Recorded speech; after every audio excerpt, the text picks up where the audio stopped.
7 मई को हरियाणा में बीजेपी के साथ खेला हो गया। दरअसल 3 निर्दलीय विधायकों ने नायब सिंह सैनी की सरकार से समर्थन वापस ले लिया और कांग्रेस पार्टी को अपना समर्थन दे दिया, जिसके बाद से ये कयास लगाए जाने लगे कि किसी भी समय नायब सिंह सैनी की सरकार गिर जाएगी, क्योंकि अब उनके पास बहुमत नहीं रह गया है। यही नहीं, कांग्रेस ने राज्य में राष्ट्रपति शासन लागू करने की मांग कर दी है। देखिए, 90 सदस्यों वाली हरियाणा विधानसभा में अभी 88 विधायक हैं। 2 विधानसभा सीटें इसलिए खाली हैं क्योंकि करनाल से बीजेपी के मनोहर लाल खट्टर और रानिया से निर्दलीय रणजीत सिंह चौटाला ने इस्तीफा दे दिया है। दोनों ही बीजेपी के टिकट पर लोकसभा का चुनाव लड़ रहे हैं।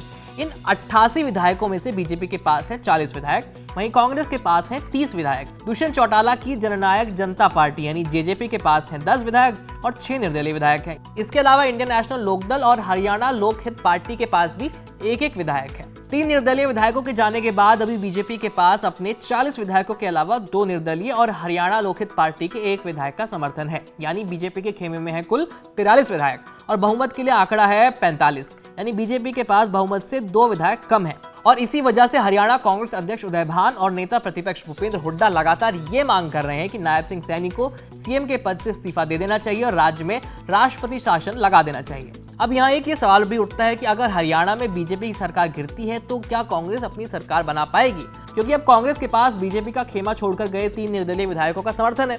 लेकिन मामला इतना भी सिंपल नहीं है। इंडियन एक्सप्रेस की रिपोर्ट के मुताबिक बीजेपी ने दावा किया है कि उसके पास 47 विधायकों की ताकत है। बीजेपी का कहना है कि जननायक जनता पार्टी यानी जेजेपी के 4 विधायक जरूरत पड़ने पर कभी भी बीजेपी को अपना समर्थन दे सकते हैं, कभी भी उनकी मदद कर सकते हैं, जिससे उनकी ताकत 47 हो जाएगी। लेकिन अगर बीजेपी के पास जेजेपी के इन 4 विधायकों का समर्थन नहीं मिलता है तो सरकार गिरना तय है। और अगर ऐसा हुआ तो क्या कांग्रेस अपनी सरकार बना पाएगी इनकी जगह?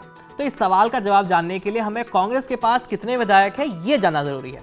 अगर कांग्रेस के नंबर्स की बात करें तो कांग्रेस के पास अपने 30 विधायक हैं। इसके बाद 3 निर्दलीय विधायकों के जुड़ने से ये संख्या हो जाती है 33। वहीं अगर जेजेपी के भी 10 विधायक कांग्रेस के साथ चले जाते हैं तो ये संख्या हो जाएगी 43। हालांकि ऐसा फिलहाल होगा नहीं कि जेजेपी अपना समर्थन कांग्रेस को दे, लेकिन अगर उन्होंने समर्थन दिया तब भी ये संख्या 43 ही होती है और बहुमत के लिए आंकड़ा चाहिए 45। ऐसे में बाजी कांग्रेस के हाथ भी नहीं आती दिख रही है। अब एक और अहम सवाल ये है कि क्या कांग्रेस बीजेपी को सदन में बहुमत साबित करने के लिए कह सकती है, और अगर बीजेपी बहुमत साबित नहीं कर पाई तो क्या नायब सिंह सैनी की सरकार गिर जाएगी?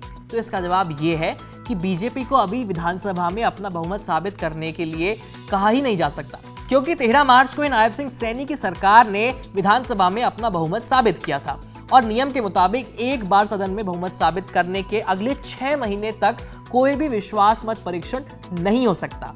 यानी अब हरियाणा विधानसभा में 13 सितंबर तक विश्वास मत परीक्षण का प्रस्ताव नहीं लाया जा सकता।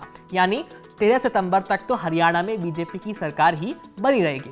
और ये साफ कहें तो फिलहाल नायब सिंह सैनी की सरकार को कोई खतरा दिख भी नहीं रहा है, और अगर कुछ होगा तो हम आप तक ये खबर जरूर लाएंगे। खैर, इस खबर में इतना ही। मेरा नाम है आयुष, देखते रहिए बीपी लाइव। धन्यवाद।